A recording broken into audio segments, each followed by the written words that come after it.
Untuk informasi terkini sudah bergabung bersama kami juru bicara Satgas COVID-19 Kota Pasuruan, Kokoh Ari Hidayat. Selamat sore Pak Kokoh.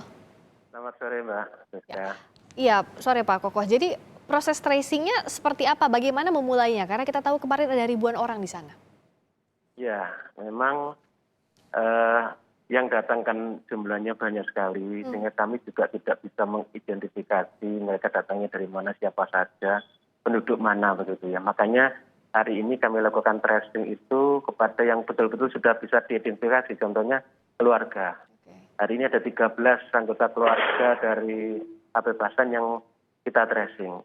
Termasuk pengurus masjid yang memang hari itu ada di situ, pengelola masjid ada di situ, takmir, juga keamanan tadi juga kita lakukan rapid test Oke. itu. Jadi Yang terdeteksi itu dulu kan.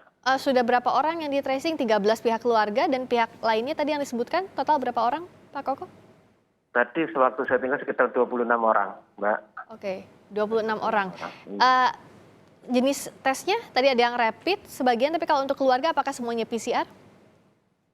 Rapid antibody, Mbak. Rapid antibody. Semuanya rapid antibody. Iya. Hasilnya seperti apa? Iya, tadi untuk pihak keluarga yang 13 orang seluruhnya non-reaktif, Mbak. Seluruhnya non-reaktif. Tapi yang untuk pengurus masjid dan security dan sebagainya ini masih dalam proses, Mbak. Nanti kita akan sampaikan.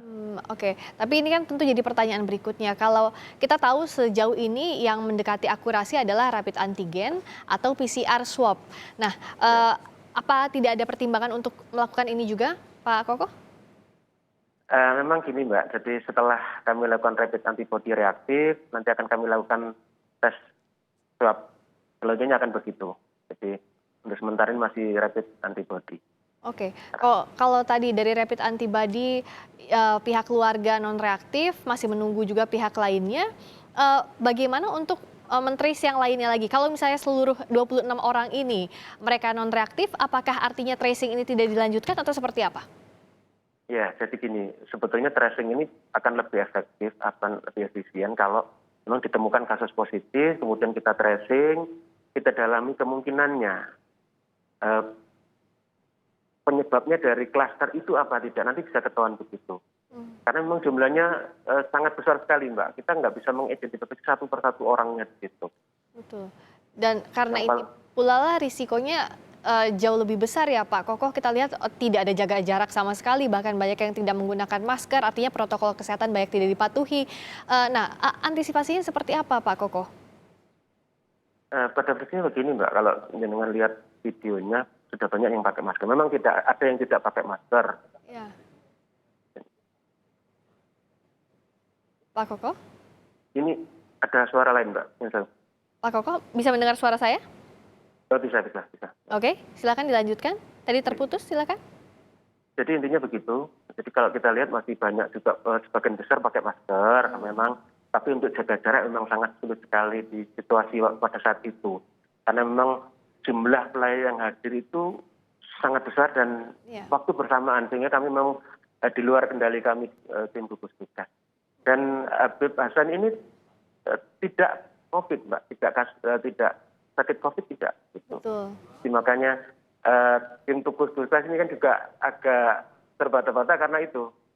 Iya. Gitu. Ya betul ya, almarhum kita tahu tidak positif COVID, tapi kan penularan COVID ini bisa dari mana-mana, itu yang diantisipasi, Betul. apalagi dengan jumlah yang sangat besar seperti ini. Tadi Betul. 26 ini dites, tapi untuk tracing pihak lainnya seperti apa? Karena kita tahu untuk mendeteksi siapa saja yang datang, tentu ini sangat sulit. Bahkan mungkin hampir tidak bisa dilakukan, begitu ya? Kecuali ada laporan kasus positif. Betul, Mbak. Jadi memang kita akan mendeteksi yang betul-betul ada yang bisa kita identifikasi dulu, yaitu keluarga dan juga pengurus masjid, dan juga ada beberapa anggota yang di masjid itu yang memang setiap harinya di situ. Selain itu kita akan nunggu laporan ada kasus, kita akan tracing kembali. Oke. Masuk ke klaster sana apa tidak nanti. Dan antisipasi kalau ada lonjakan kasus, kita tidak berharap, tapi tentu risikonya ada kalau melihat kondisi seperti ini. Antisipasi kenaikan jumlah kasus dalam waktu dekat ini seperti apa koordinasi dengan pemerintah setempat? Jadi begini, Mbak, tim gugus tugas hari ini kan sudah lakukan testing gitu kan.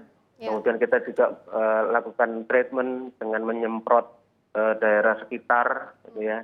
Yang pertama itu. Kemudian kami juga membagikan probiotik yang dikonsumsi oleh yang warga yang terbiasa sholat berjamaah di masjid gitu. Iya. Jadi kita lakukan secara gratis semuanya, Mbak. Jadi antisipasi itu. Kemudian kami juga memperketat pengawasan di lingkungan Kota Pasuruan. Kita sudah lakukan setiap hari seperti itu, tapi kan lebih kita perketat lagi supaya ini penyebaran ini tidak terjadi begitu. Mbak. Nah, dan koordinasi dengan pihak kepolisian seperti apa? Karena saat ini juga polisi masih mendalami adanya kerumunan ini, Pak. Betul, jadi memang sekarang dalam pendalaman dan terkait tadi sudah disampaikan oleh Kabid Humas bahwa kita akan masih didalami nantinya akan seperti apa gitu. Masih belum ada kesimpulan terkait penegakan hukum di situ, Mbak. Dan pengawasan ke depannya seperti apa agar tidak ada kerumunan seperti ini lagi, apalagi kita tahu angka positif COVID-19 masih jauh dari kata terkendali hingga saat ini. Iya, iya.